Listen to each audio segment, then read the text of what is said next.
Hi, this is Lou back for part 2 of Space Wargames, and I'm going to talk about both some practicalities in Space Wargames and some of the, if you will, realistic questions of Space Wargames. First of all, if you're going to design a battle game, be sure that there's an objective other than the destruction of enemy ships, because that can get tedious. If you design a war game, then there's always the economic objective, so that makes it simpler. Symmetric battle games can be even worse. So try to define the objectives other than in wholesale slaughter and provide more than one way to win. For example, you could have a space battle game where the objective is to destroy the enemy convoy or get one of your convoyed ships through to the goal.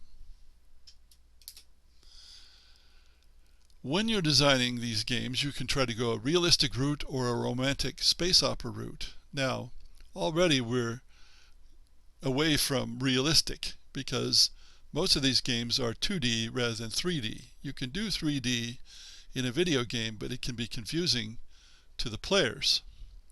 Of course, we can also say, isn't faster than light travel impossible? But we all know that science fiction authors have figured out lots of ways around it.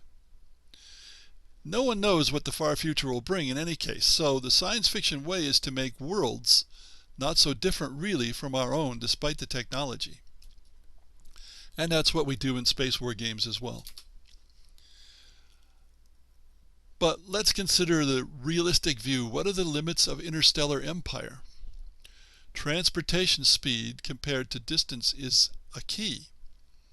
And here's a quotation: "The defining factor of whether a given planet was part of an empire or not is whether the time delay between the start of the rebellion and the arrival of the Imperial punishment fleet is longer than the time required for the rebellious planet to manufacture enough defenses to take care of the punishment fleet." Unquote.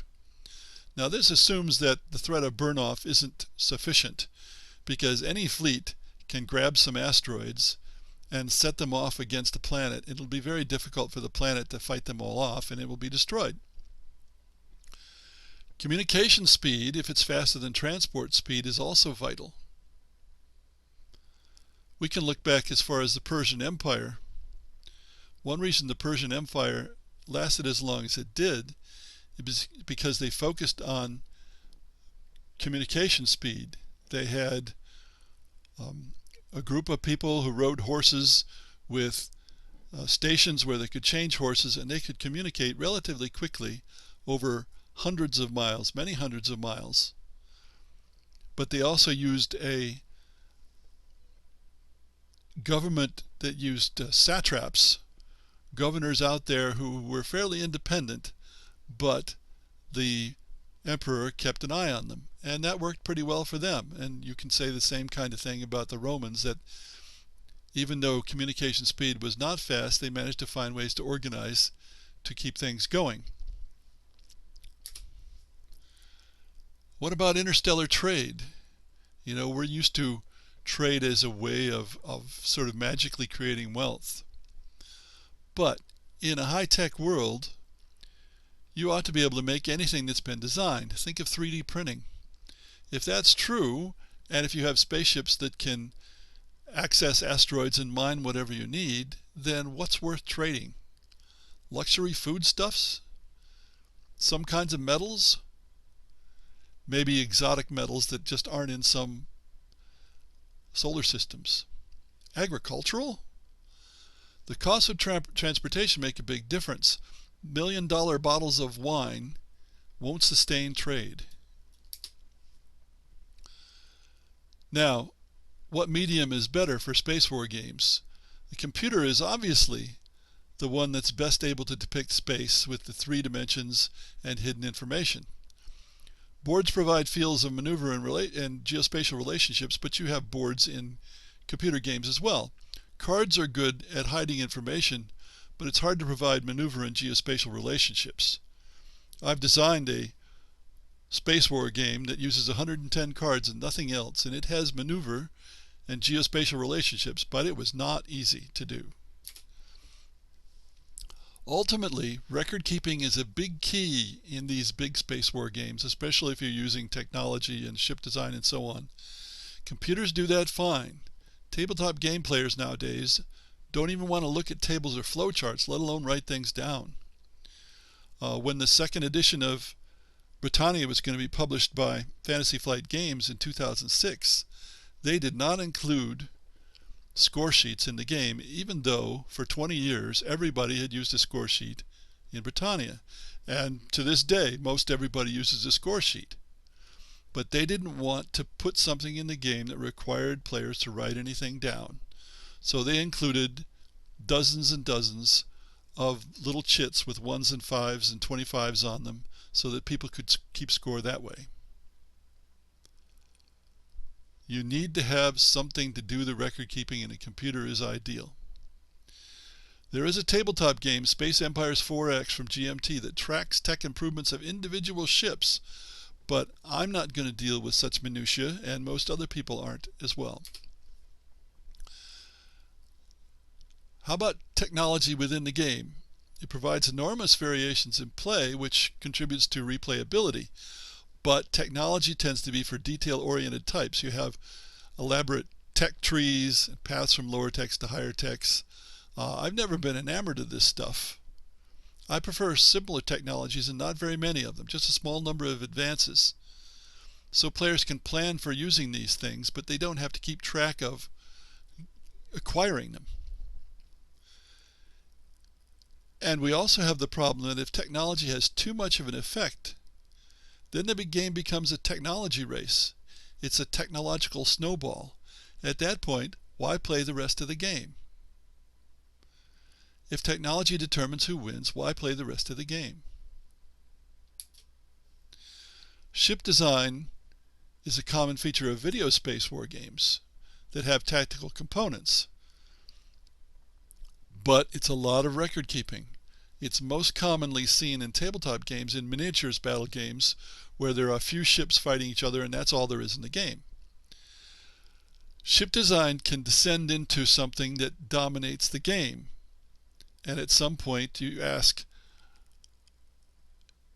is it necessary? Does it contribute much? Or you ask, do the best designs always win, and why play the game? Why bother? Just design the best ships. But it's nearly obligatory for video games. All long wars are economic, so economies are important. But I don't like to see games where you get snowballing economic engines, and whoever gets the lead in the economy just keeps lengthening their lead and gets an enormous economy. In the end, why bother to play the rest of the game again? I suppose in a way I'm saying you need to balance all these factors, or one of them will just dominate the game, and then some people will say, why bother? Especially if they don't like that particular aspect very well. Symmetry and asymmetry. A great attraction in historical war games is asymmetry, where each player has a different position or situation. There's more opportunities to learn, there's opportunities to heroically buy time, and so on. But in a typical space war game, there's no history to provide asymmetry, so the players have to provide the asymmetry. In a game for more than 2 players, or even for 2 players, an extensive setup by selection helps provide immediate asymmetry. If it's a tactical game, different kinds of ships or units helps, along with varying victory conditions. Space empires for more than 2 can cause problems. Turtling is a big problem. We see that in board games. In other words, players sit to the side and let other players kill each other off, and then take advantage of it. So you have to do something in the game when there's more than 2 players, so that people gain by expanding, so they gain when they fight, as opposed to not. And I don't mean something silly like they get victory points for winning battles. That's ridiculous. I mean something where they get an economic compensation. That's the usual case. Or a technological compensation. It implies a maintenance economy. That is, you can't just build forever like in Risk. you can only have so many before maintaining those means you can't buy more. So many ships, whatever it is.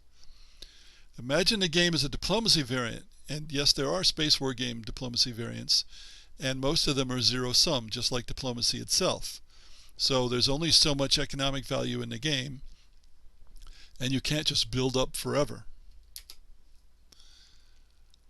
I think you need to simplify in these games, but some people think otherwise. These games tend to have more and more stuff. They tend to have feature creep. And that leads to unwieldy games that are accessible only to grognards. So my guide, which many of you have heard before, is a designer knows he has achieved perfection, not when there is nothing left to add, but when there is nothing left to take away. How many pieces? This is mainly a question for tabletop games. Stellar Conquest in 1975, 520 half-inch counters and 78 cards.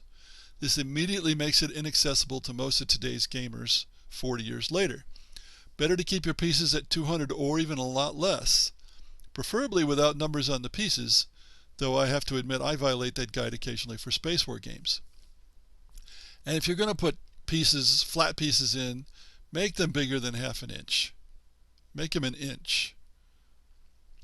3D pieces are preferable, at least for pieces that get moved around on the board rather than simply placed in one location, but of course they cost more. What about game titles? There are only so many ways to name science fiction games.